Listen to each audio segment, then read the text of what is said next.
So by participating in the support group calls, you are acknowledging you understand there are no mental health providers or attorneys on this call, and that nothing said here is any way to be interpreted as mental health counseling or legal advice. Welcome everyone to our presentation. I'm so excited to see Dr. Joshua Coleman. He's basically focuses on adult children. And obviously many of you have adult children. And I actually sent out in the invitation, like myself, I had minor children when I met Dr. Coleman probably 15 years ago.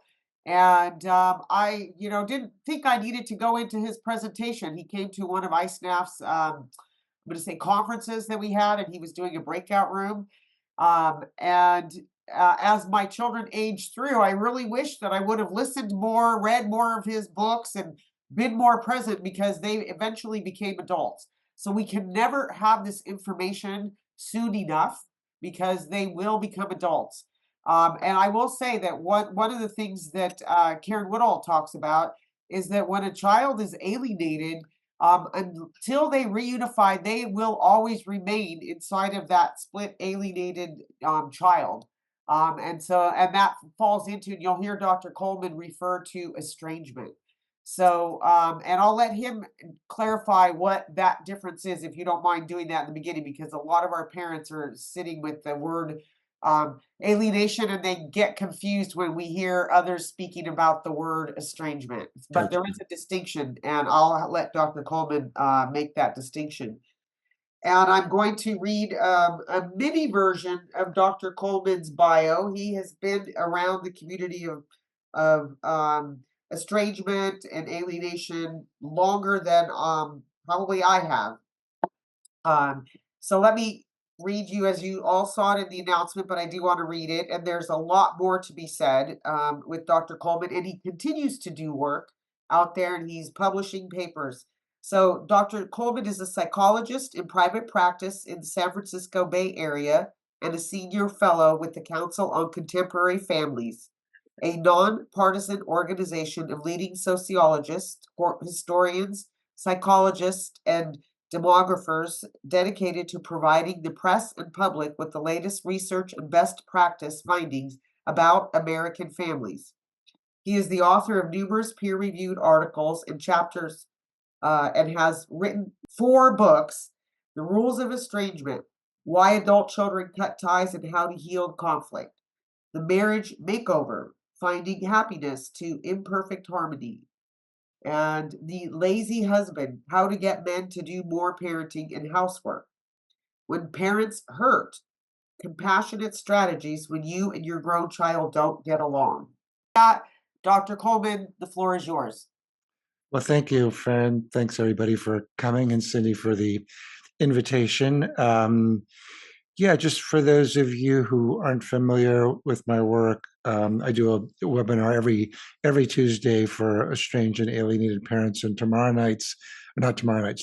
every Tuesday night at 4:30 Pacific, and I always start with a free one. So the one this Tuesday is called Healing the Pain of Estrangement, or How Do I Cope with the Pain of Estrangement. So it's free till midnight Tuesday night. So you can sign up for that on my website or through my free newsletter that you can also sign up for my website.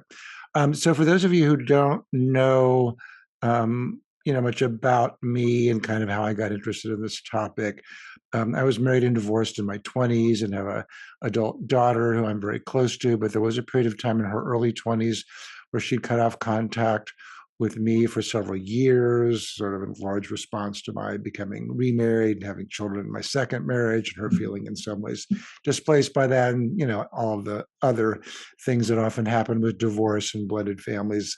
At the time, there really wasn't anything written to help me, and it was, as all of you know who are going through it currently, an incredibly painful and disorienting thing to go through, where I felt heartbroken and angry and guilty and scared. And so it, and a lot of the things that I tried to do really didn't work and sort of turned her further away from me. So it really wasn't until I kind of learned how to practice a lot of the principles that I recommend to parents, that things began to turn around, and we eventually did heal the distance between us. Um, as a result of that, I wrote my first book in 2007, When Parents Hurt, Compassionate Strategies When You and Your Grown Child Don't Get Along, to help other parents who had been through what I had been through or were going through what I went through. And as a result of that, got a wide following of parents in the US and other countries. So as a result of that, started doing my free Q&A and webinars, and then just, currently have a list of 12,000 estranged, alienated parents on my listserv. And as a result of that, did my more recent book, The Rules of Estrangement, Why Adult Children Cut Ties and How to Heal the Conflict, and also a large research study, which I've published in numerous academic journals. So I've really, been kind of steeped in the topic for the past, 12, 15 years, I guess. It's more than that at this point. It's more like 17 years, I guess. And at this point, it's all I do is work with parents who are going through this. I no longer have an ongoing practice. I'm only doing parent coaching and consultations around this. And it's a mission for me. Having been through it, I know exactly what it feels like, and there's nothing worse. So just a point, that Cindy was raising about language. I know in the alienation research, they make the distinction between parental alienation and estrangement. Estrangement, they use in the language of if what I would consider justifiable estrangement. So like kid doesn't want to go to the parent's house because they beat them or they molest them or they're completely neglectful. That's what they call estrangement. And I actually don't think that's a very good distinction, because most other people who talk about estrangement and who write about it and research it, a lot of other psychologists and sociologists just refer to estrangement as a more general, the general experience of being cut off from somebody, where you're estranged from them. So I use so from my perspective, when I say estrangement, to me, alienation is a subset of that. And I think it's an important distinction, because there are many pathways to a parent becoming estranged from their child. One is through alienation, which I assume many, if not most of you, have been through. But there are also other pathways, and they often intersect. It's often a complex and complicated dynamic where it's not just a parent poisoning the child against the other parent. Certainly, that's one pathway, but it can also happen when the adult child gets married. It can happen as a result of bad therapy. It can happen through not only mental illness of the parent, but also mental illness of the adult child. It may happen because the child doesn't know any other way to feel separate from the parent than to reject them. And divorce, certainly when parents divorce, alienation is a big risk, but that isn't the only way that divorce can create an estrangement. It can bring even if the parents handle it well and there's not an alienation, the child may independently decide to ally with one parent over the other, as commonly happens with daughters against fathers after an estrangement. Today, 1 out of 4 fathers in the US is estranged from a child. Some of that's alienation, some of that's all the other things that I mentioned, but it's still an incredibly tragic figure. Divorce can bring in new people into the child's life, young or old, that the child has to compete with for emotional, material resources. Finally, in a highly individualistic culture like ours, it can cause the child to see the parents more as individuals with their own relative strengths and weaknesses and not as a family unit that they're a part of. So before I get into tonight's topic, which is the new rules of parent-adult-child relations, I want to just very briefly go over what I think are the 5 most common mistakes of estranged parents. And so when I say estranged, I just want you to all be aware that I'm using estrangement as sort of overall rubric, of which alienation is a subset. So because the strategies aren't radically different regardless of the pathway, but what are the strategies, the 5 most common mistakes. The first one is an emphasis on what's fair versus what's strategic. For most parents who are in this situation, it really isn't fair. And if it were fair, the parent would be given more credit for all the good things that they did. If it were fair, the child would be able to see the way that they're being negatively influenced, perhaps by the other parent, but maybe by the person that they're now married to is not unusual, or they'd be able to see the negative influence of their therapist, who assumes that every problem in adulthood has a traumatic event in the background. If it was fair, they would let the parent see the grandchild, even if they don't want to have a relationship with them, with the parent or parents. But the reality is that it isn't fair, and the more that parents are preoccupied with how unfair it is, the more they're not going to be able to do some of the hard things that are required to do to reach a reconciliation with a child. The second common mistake is to use guilt with the adult child. And I'll talk about that more in a minute, but that ship has sailed. So one of the things I think that's really important for parents today to know is how much has been a radical change in the way that we think about family in the past half century. This is an article that I wrote for The Atlantic a year or two ago called "A Shift in American Family Values is Fueling Estrangement."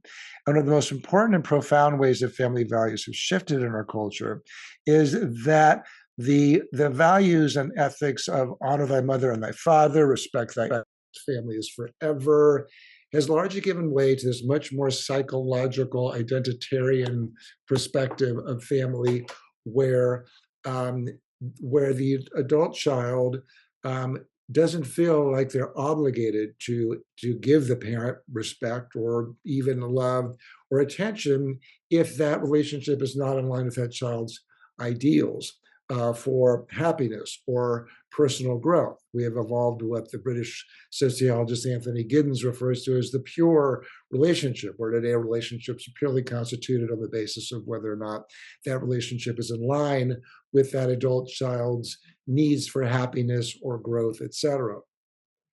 Within that framework, protecting my mental health has also become the new moral framework, where people are allowed to cut out family members if they feel like they're in any way a threat to their mental health.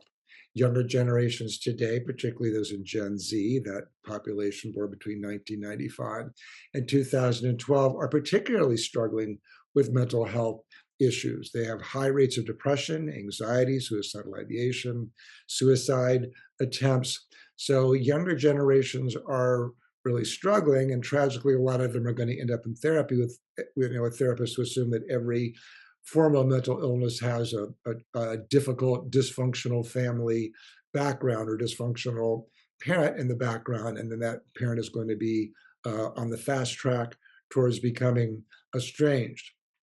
A third common mistake that parents make who are going through this is to fight fire with fire. One of the common mistakes I see therapists making with parents of estranged children is to, emphasize the parents' needs for respect and boundaries, etc. And it isn't like there's not a way to do that. It's just that it misunderstands how little power parents have today to influence their child once that child has cut off contact. Another common mistake is to fail to realize that once an estrangement has occurred, the reconciliation is typically going to be a marathon, not a sprint. Sometimes one or two steps really turn things around, but when they do, it's fantastic. More often, it's a matter of time and effort and dedication to the cause. Finally, particularly once parents have adult children, is to recognize it's not necessarily all about you, meaning that a lot of the distance and lack of responsiveness that a lot of adult children have towards the parent aren't necessarily a reflection of the relationship. They're more a reflection of the adult child just having their own life to live and not being as interested in the parent as the parent is in them, which is, not atypically the case. Typically, parents are much more interested in their adult children, even those who aren't going through this, than the adult child is to them. So keeping those things in mind is hugely important. So getting into the new rules for parent-adult-child relationships today. There are different things that are required from the parent and from the adult child in order to have a close relationship. And one of the ways to think about this is that the environment has become much more psychologically intensive for a variety of reasons. One of the reasons is that younger adults, really for millennials on, millennials, Gen Z example, they are much more likely to be in therapy. They're much more likely to be on reading Instagram and TikTok videos about narcissistic mothers and fathers and gaslighters and boundary crossers and borderline parents, etc. So it's a much more psychological environment. And they're also armed with the ability to cut off the parent in a way that prior generations just weren't armed in the same way. So it makes the power of parents is much less these days than perhaps it's ever been. A parent cannot compel an adult child to be in contact with them if that adult child doesn't want to be. And so that means that the parent, by that disparity in who has the power, has to be more mindful of how their communications and behaviors are going to impact that adult child. So the following are required from the parent. The first is an ability to respond to the child's negativity, complaints, criticisms, or objections in a non-retaliatory way.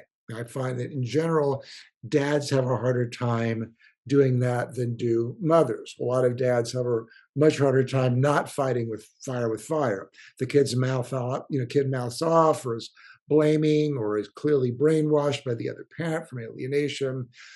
A lot of dads have a hard time kind of holding their tongue. I mean, a lot of mothers do too, but in general, fathers have a much harder time not responding in an aggressive way, but that will always backfire on you. In a related way, an ability to disagree with the adult child's values without being rejecting, whether those values are political differences or sexuality or gender identity or career choice or who they choose as a partner. Third, a willingness to see that the adult child has their own life separate from that of the parent, and to that end is not obligated to spend more time than that wanted by the parent.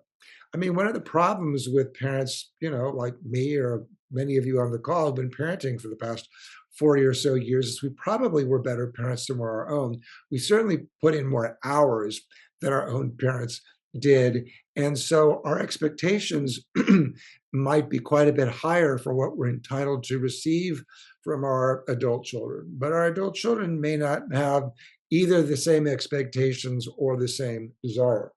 So it also requires of the parent an ability to be sufficiently distant from their own childhood hurts or other life wounds and disappointments to recognize that the adult child isn't the same person as the one who shaped the parent's identity, and that the adult child's not obligated to make up for what the parent hasn't received in their lives. Some parents are frankly confused about how much that child should kind of reparent them, in the same way that some people enter marriage or romantic relationships assuming or wishing that their marital partner or romantic partner is going to make them feel loved, cared about, or seen in ways that their own family didn't. Some parents have that same wish for their adult child, or they're not sufficiently distant from their own traumas to not make their child feel in some ways more responsible for their happiness than they should. In a related way, the ability to communicate their feelings in a non-critical, non-guilt-inducing, non-shaming way. In other words, parents raising their children with adult children today have to just be much more sensitive and much more careful than were prior generations. So it's funny, I was in a exercise class yesterday, and the teacher was sort of had an aside and said, I talked to my adult daughter recently, and she had a break up with her boyfriend, and I started to give her advice, and the conversation went south because she felt criticized, and and a bunch of the mothers in the room were nodding their heads. So the ability to communicate in a non-critical, non-guilt-inducing, non-shaming way is critically important. Finally, on the part of the parent, the capacity for some measure of self-reflection, the ability to see how their own behavior may be influencing the relationship. Now, what about for the adult child? If the adult child wants to have a close relationship with the parent, they have to have the ability to be close to the parent without a fear of losing himself or herself in that, which requires the ability to be aware of the parent's thoughts, emotions, or needs without feeling unduly influenced to comply with the parent's wishes. So one of the things that I see a lot with the families that I work with is that the adult child might have an on again, off again estrangement where they kind of, reconcile, but then maybe 3 to 6 months to a year later, they're back out. And I think for some of those adult children, there's a lot of different reasons why that might be the case. But for some adult children, they do that because they don't know how to really hold on to or maintain their sense of identity in the parent's presence.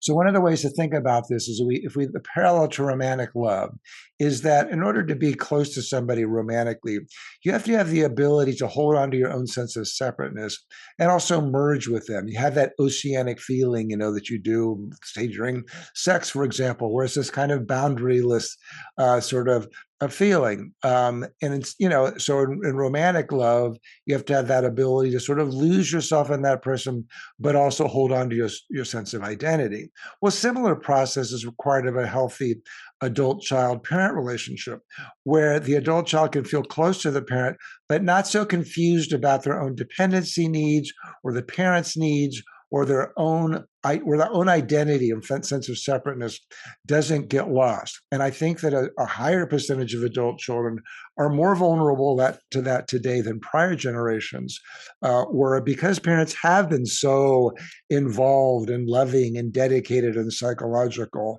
for the most part when they were raising their children, that for some adult children, it's too much of a good thing. And I think a related part to that is cell phones, that we can sort of reach our children. I mean, if they're letting us reach them, which I know many of you aren't, but I'm just saying pre-estrangement or alienation, you can reach them from anywhere in the world at any time.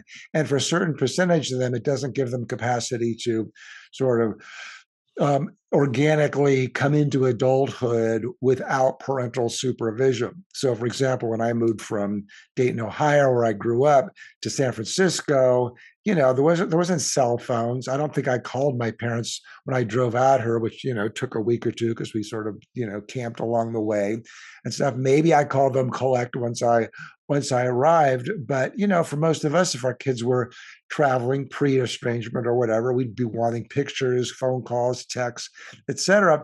And I think there's a certain way that for some children it's just too much, and they don't know how to feel sort of separate from the parent. And so the adult child hasn't really developed that ability to be separate from the parent and close to the parent at the same time. In a related way, the adult child has to have the capacity to state their complaints or feedback to the parent without excessive fear of reprisal, even if the parent is prone to that, if they want or are able to have a close relationship with the parent.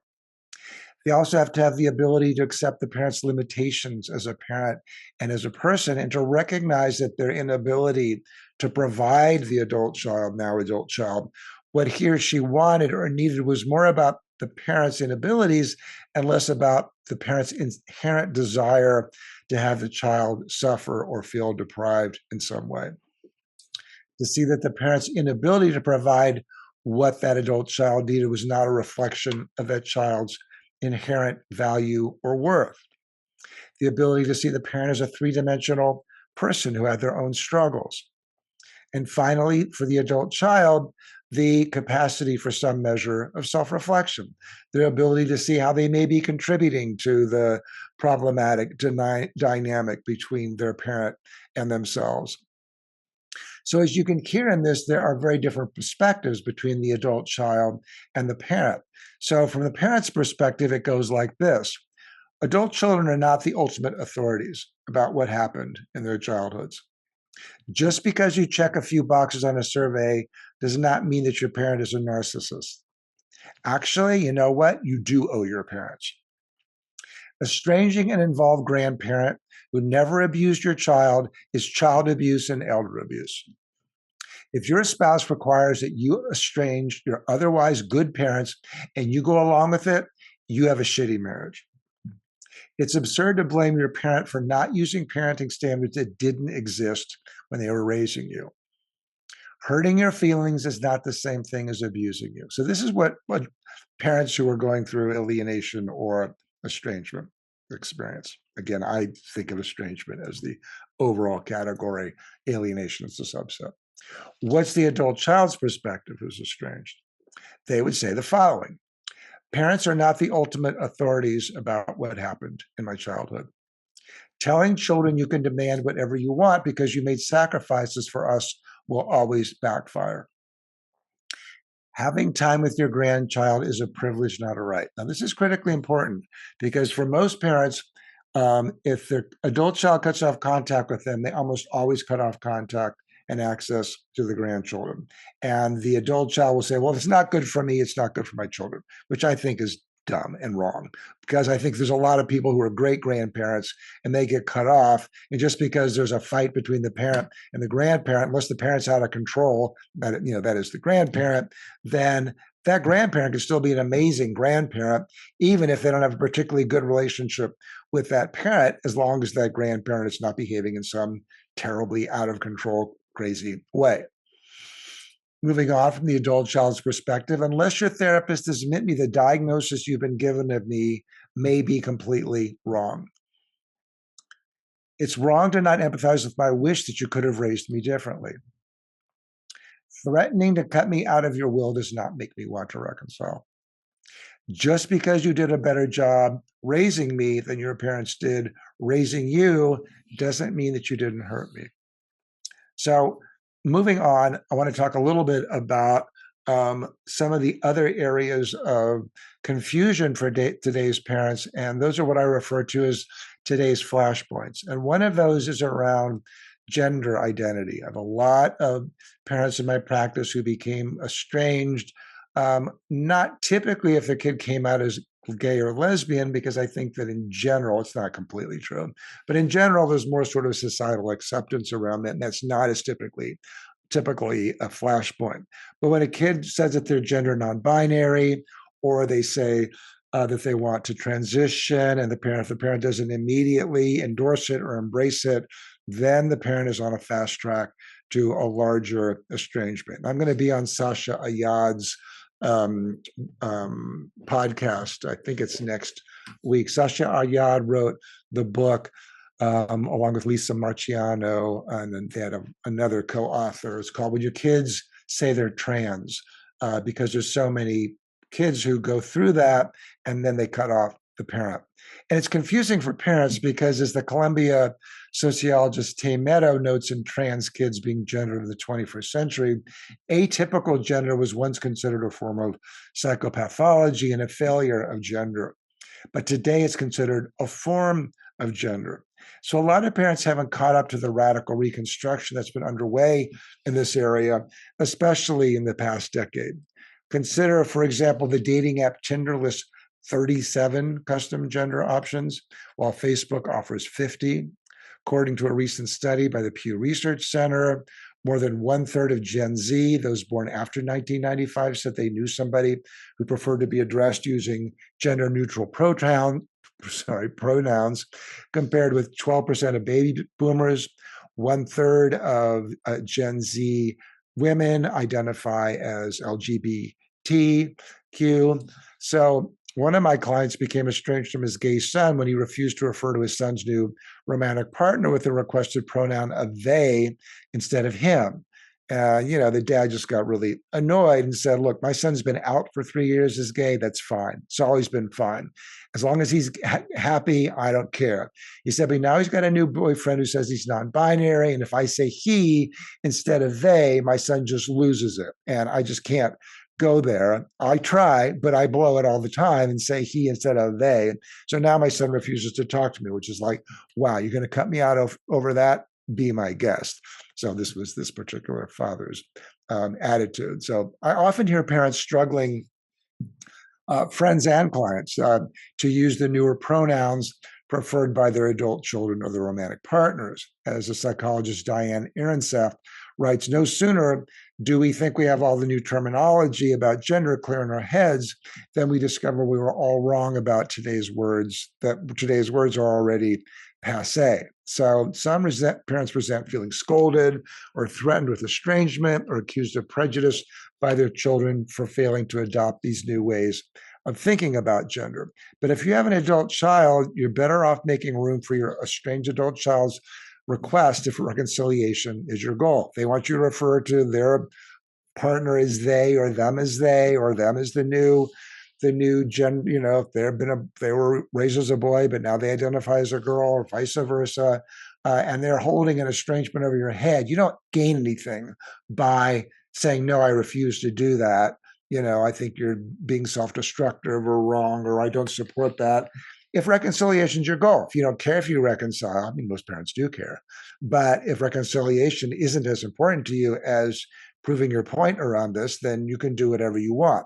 But you're not going to reconcile if your kid is saying that this is really important to them and you're refusing to do it. So this is true for several reasons. Your child will experience you as more respectful of his or her wishes if you do abide by their request, and that willingness to change improves your chances of reconciliation.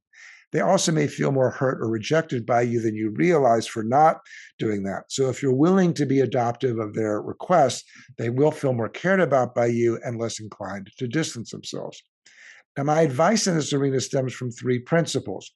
All parents have our blind spots. Just because a parent tells me their version of the past is accurate, and this is true for any parent I work with, regardless of how they arrive at their current cutoff from their adult child.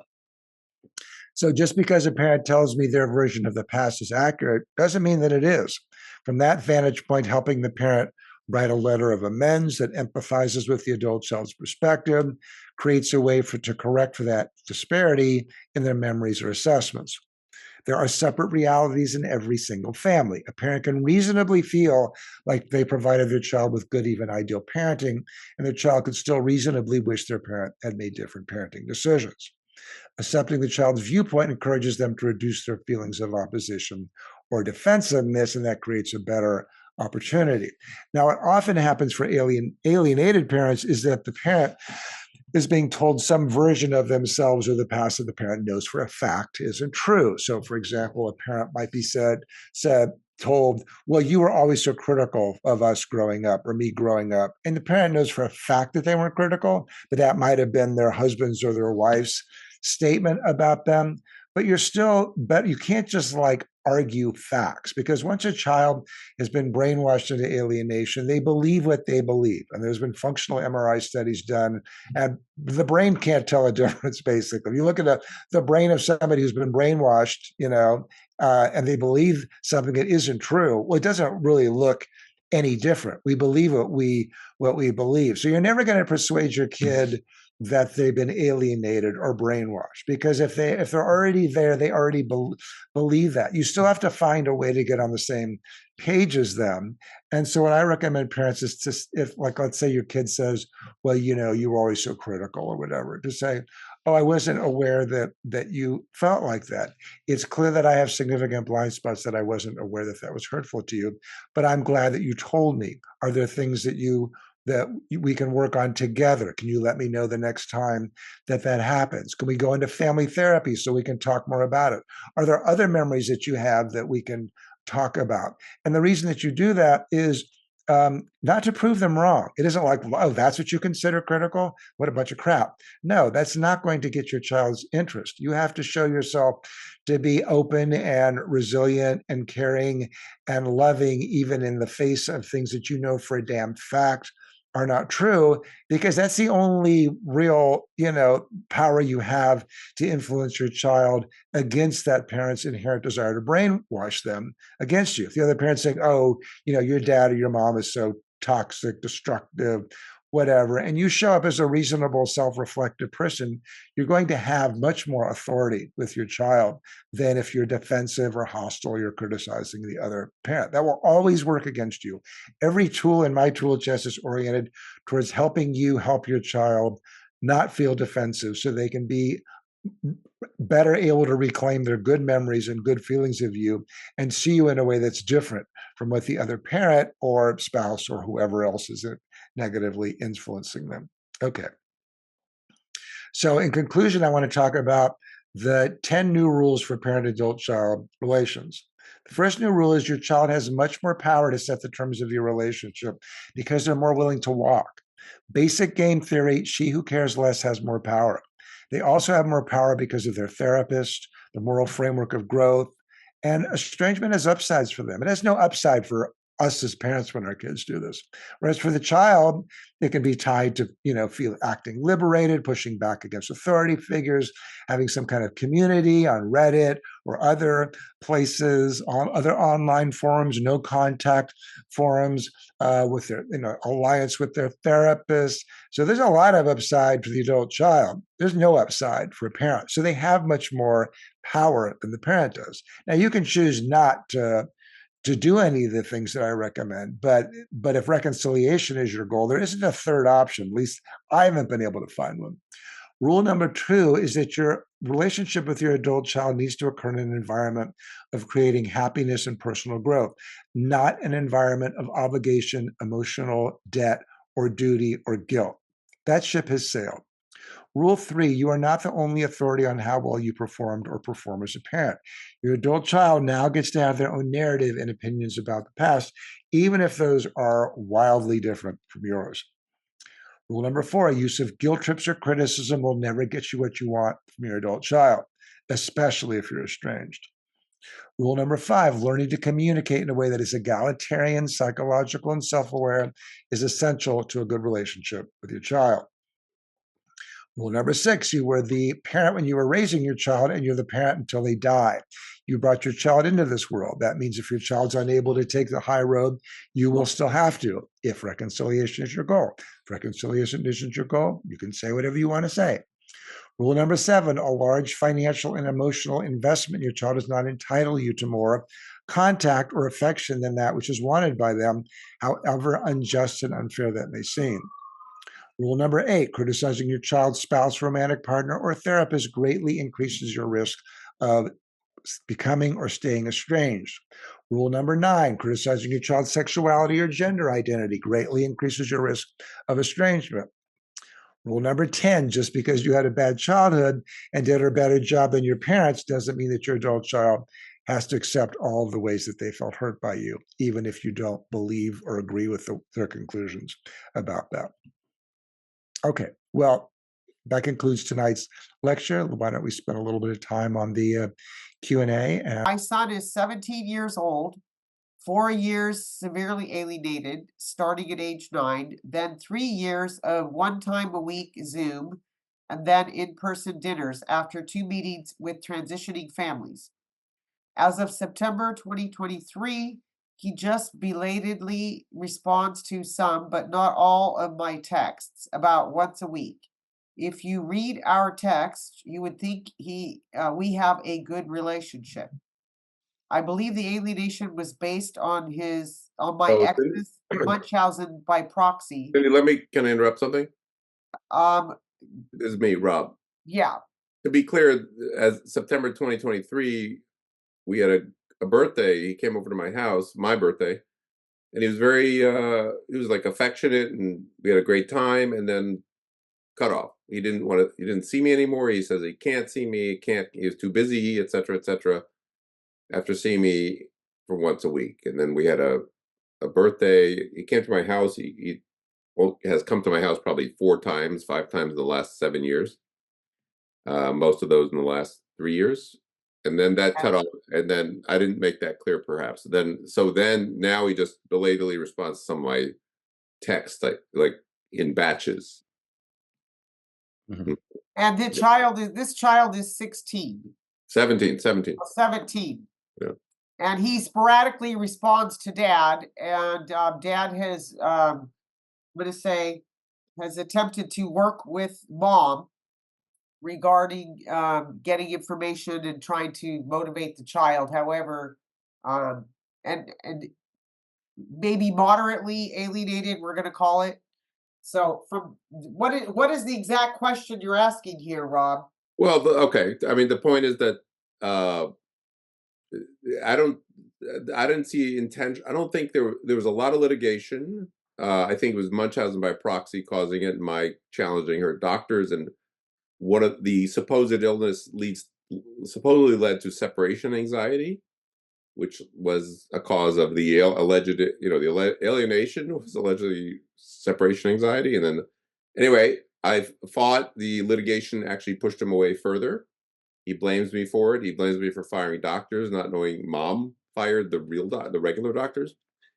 Anyway, I now have a pretty decent relationship with my ex for the last 2 or 3 years Right. because we settled the litigation, and she thinks Okay. she thinks she's helpful, and now she's offered to help a bit. And all I'm asking for is, can you please ask him to respond to text more promptly, and can we start I think, Rob, Zooming I'm gonna, maybe 10 minutes a week. That's all. yeah, so to save, time, not like we don't have time. The question is, what can this father do to motivate the child to get more response from the child? But I'm gonna right off the top say, Rob, I hope you got the list of those 10 because all of those things could be very applicable. And Yeah, I that's know what those. Yeah, I got those. Yeah. I yeah. mean, I understand So, them. but Josh, I'm gonna let you go ahead if there's something you would want to contribute to that. Well, I Well, think okay. Mhm. what were you going to say, Rob? Well, the point is, mom's willing to help, but some experts are saying, don't do that because you're upsetting the hierarchy of parent-child, and I don't see it because I'm not like I don't even get that logic. What does that mean? Upsetting I the don't know, I don't get it, and this is doesn't make something that sense. another expert has said this, and I don't agree. I No. think it's not like I'm But demoting but, myself. Josh, I understand. The expert is Karen Woodall. She's done a lot of work on parent-child on child splitting, Mhm. and she perceives because of the prior alienation that dad utilizing the relationship with the mom to try to work with the child prohibits the father from having his own private relationship with the child, and she perceives that's why the child is withholding moving forward quicker on having a relationship because Mhm. he's probably trying to independently break away from both and especially mom. Well, I mean, that all may be true, but the reality is that the child does feel intense loyalty to mother, or he wouldn't be so conflicted about having the relationship with dad. So I think, in general, if a parent, particularly one who's been an alienator in the past, is open to participating, and it sounds like you guys do have a better relationship with now. I think that's a win when, because it would relieve your child of the feelings of disloyalty.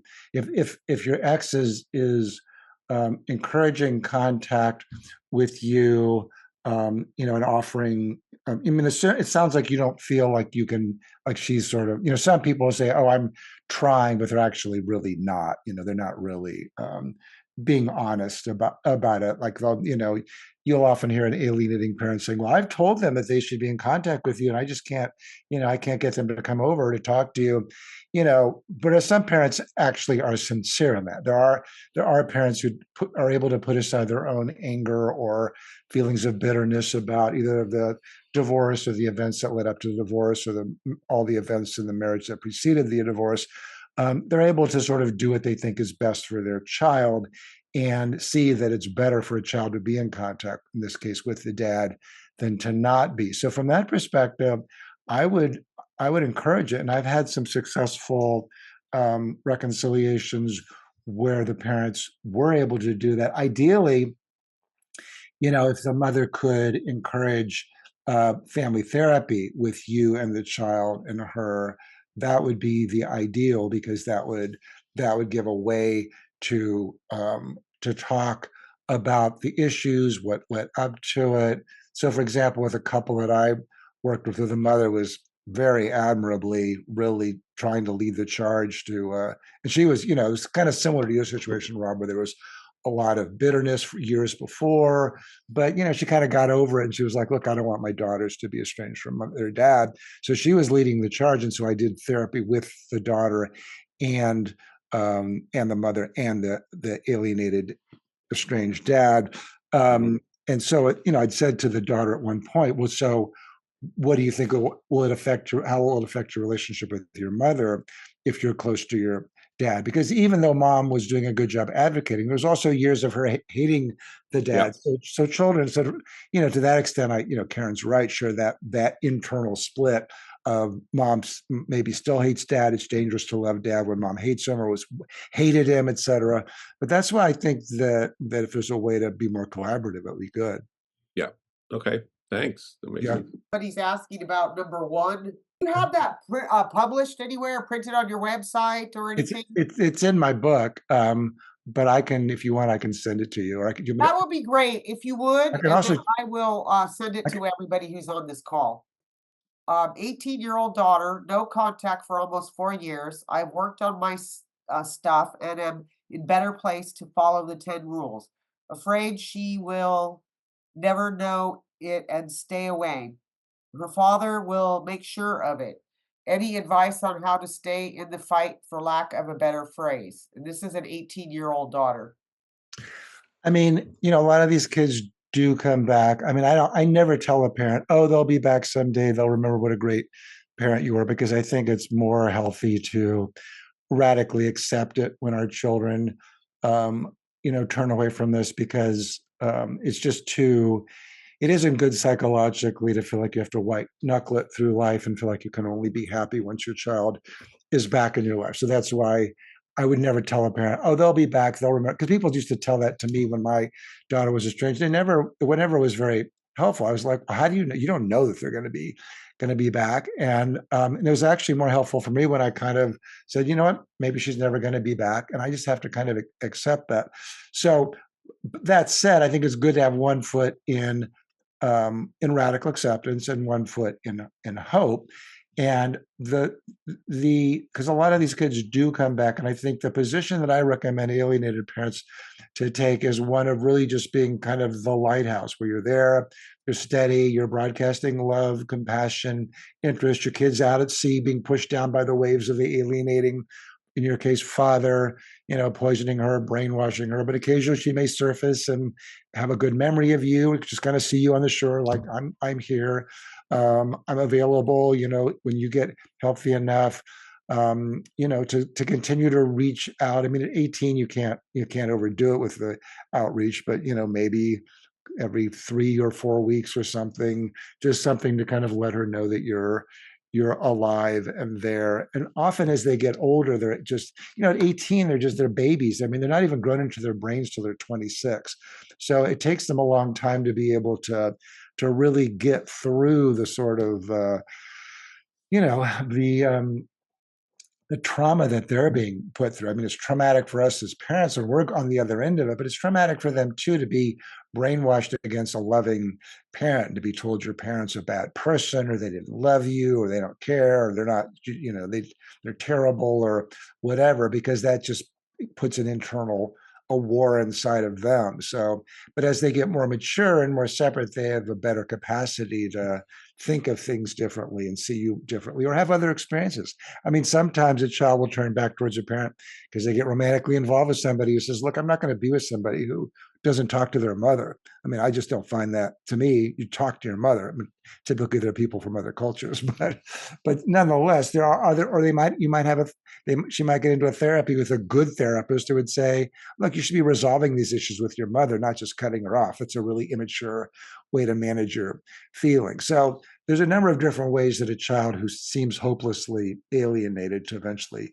come back. So did I answer your question at all? Well, I think you answered that to the best of what you could, but to go behind what you've said, I agree that 18 is extremely young, and quite often are still within the environment of living with the aligned parent. Right. And so when they move out, just changing environments and not having that constant hoovering over them does make a difference and creates a lot more opportunity. So absolutely, remember, it's a marathon. Right. It is a marathon, not a sprint. That's right. Particularly in alienation. Yeah. Yeah, and the opportunity could be around the corner, and that 18 is young. You don't know. Exactly. That's Yeah. right. And I want to point out, contrary to what I understand, a lot of parents that I talk with get on this urgency train of they're going to be 18. And if I don't get them by 18, it's over. And if our experience from my years of working with ISNAF is that it's actually quite the opposite. We see more of the reunifications happen once they become adults into the 20s and in the critical thinking developing and just their whole change of coming into their adulthood. No, I agree with that. Yeah, they're also they're not being daily poisoned by the other parent. They also don't feel quite as disloyal. I mean, the loyalty aspect is huge in terms of alienation. If the child feels like, God, if my parents that motivated to have me hate the other parent, they must really need me to hate the other parent. To the part of them that can actually see what's going on. Not all of them can, but a lot of them can see some of what's going on. And so when they're kind of taken out of that poisonous environment, they're often able to think and see things more clearly. Right. Yeah. So it's not the end of the road when they become 18. It's actually a lot more opportunity, and you no longer have the courts that can be thrown in the way into the middle Right. of the mix. Yeah, exactly. So, next question. My son, 27 now, when I asked him what can I do to improve our relationship, he responds, I have to apologize and that I am an adult and I should know why. I told him I don't know, and I know you know this question. I would like him to help me with that. He did not move from that response. Yeah, So, that's not uncommon, and it's so irritating that response from these kids. You should just know. It's kind of like, okay, but I don't. So you're just going to like keep me in purgatory because I don't know. So I have a letter, what I call the flush them out of the bushes letter, and it goes like this. And sometimes it works, and like any intervention with these kids, sometimes it doesn't, right? But the letter that I encourage parents to write in this situation would be to say something like, "Dear son, writing to see if it's possible to open up a dialogue with you. I know you wouldn't have cut off contact with me unless you felt like it was the healthiest thing for you to do. That said, I don't completely understand. I would like to. It's clear that I have significant blind spots that I don't have a better understanding of it. But given that, I'm wondering if you'd feel comfortable writing me and telling me more about what that is. Perhaps you told me in the past, and as you said, I understand that you wish that I know, but I don't. Given that, would you feel comfortable letting me know more about it? I promise to listen or read it purely from the perspective of listening and learning and not in any way to defend myself. If there are things you'd like me to be working on in my own therapy, I would be happy to do that. Or if you're open to meeting with a therapist or third party, I would welcome that as well. Hope you let me know. Love, Dad." Thank okay. you. Sure. Next question. My 17-year-old daughter posted 3 secret videos to communicate with me on Mm. social media. After reporting it to attorney therapist and the school did a wellness check on her, she was ordered by X to remove the social media account. My only communication with her is gone. Um, Again, this is a minor child. Should I continue to post alienated her for her you for 7 years? She's alienated from her for 7 years. So this actually is an adult, a 17-year-old daughter. Yeah. Mm. So the daughter has posted some videos that were worrisome. Is that why? No, the daughter posted some. I know this parent. The daughter posted 3 videos with like a silent code communication to the mother of Okay. wellness. And then once the father found out that this had occurred, he made her take them off. So Mm. now she wants to know, she has no access. What should she do? And there is a restraining order in this case. Oh, there's a restraining order. So if Yeah. she communicates anything, well, I mean, with a restraining order, if it's a mother, right? Yes, a mother. If the mother posts something on her social media, I don't think that violates wait, the restraining order is for the parents or the child? The restraining order is on the mother, But who? and the child can't be near the mother either. Oh, I know uh, that from certain circumstances. but is the mother allowed to? She's not allowed to communicate anything to the child either. No. Oh, and I mean, I guess it depends on how Well, long. she can't be within certain amount of feet. Now, I don't know if that order, I haven't seen it myself, if it actually includes, social media. but it would have to probably be code. Yeah. I mean, I think if the mother could do it in code, it doesn't violate the restraining order. I don't think she wants to do anything that's gonna exacerbate the restraining order because that'll just strengthen the hand of the other parent to, to be even more litigious or something like that, or just kind of make things much more inflamed for the daughter. I mean, but if the daughter's trying to communicate with mom in this way, she clearly wants to, but she feels under lock and key. So there's a way to reward it without, by the mother saying something in code and in social media, then it seems like an okay thing to do. But it's Yeah, hard, and I want to point out to this mother as well. Your child is 17, 18's right? around the corner, and I know it seems like an eternity if we counted day by day, moment by moment, but it's not, she's not far off from that adult point. Right. Yeah. So next question.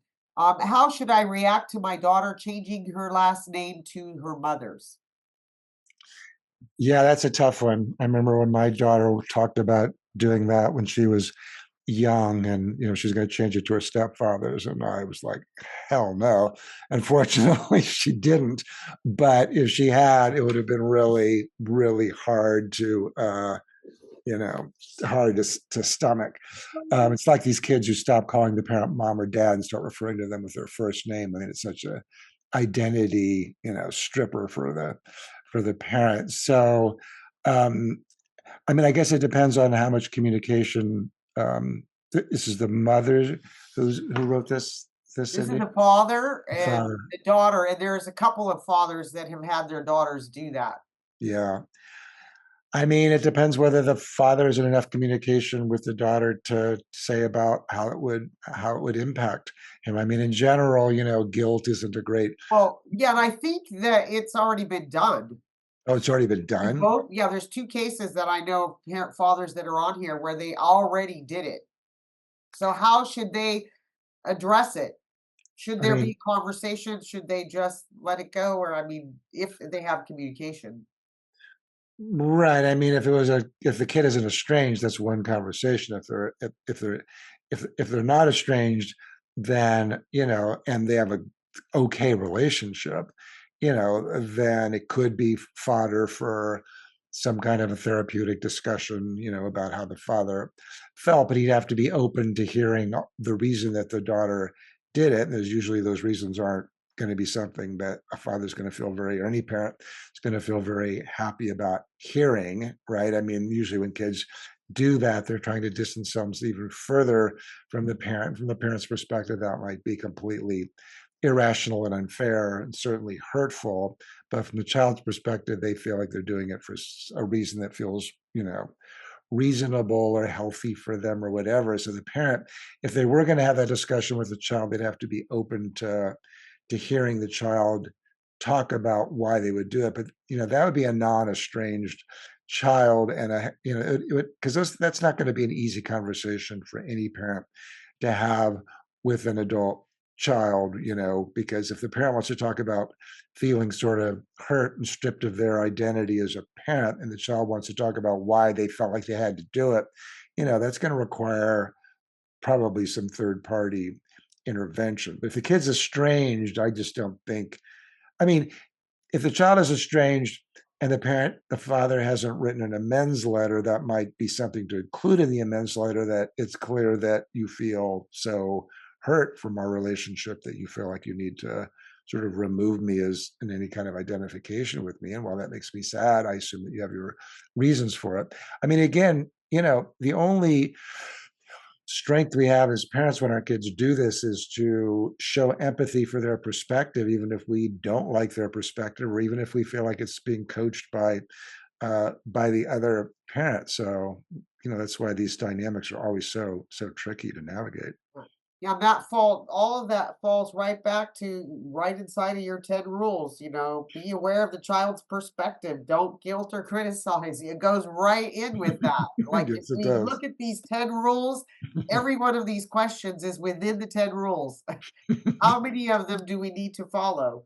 All How of them, committed yeah. are we? Yeah, to the reunification and to Yeah. the relationship. Yeah. So That's it for our questions. So Yeah, we're going to good, finish early. Thank you, good. Dr. Coleman. My You know, you're pleasure. always welcome. I'm sure I'll be talking to you again next year. I Great. invite everybody to follow his work. He has amazing work programs. I do, you know, whatever I can with him as well, and have done so. We're always grateful that you come with to speak with ISNAF. Thank So you. I have My pleasure. one closing affirmation that I'm going to finish up the meeting with here. And this one is by an unknown author. Don't cry over the past, it's gone. Don't stress about the future, it hasn't arrived. Live in the present and make it beautiful for today. Good So, point. invite you to, you know, be there. And with that, thank you all. We'll see you at our next meeting. Keep an eye on our announcements. And thank you, Dr. Coleman. My pleasure. Lovely to see you all. Bye, Take everyone. care, everyone.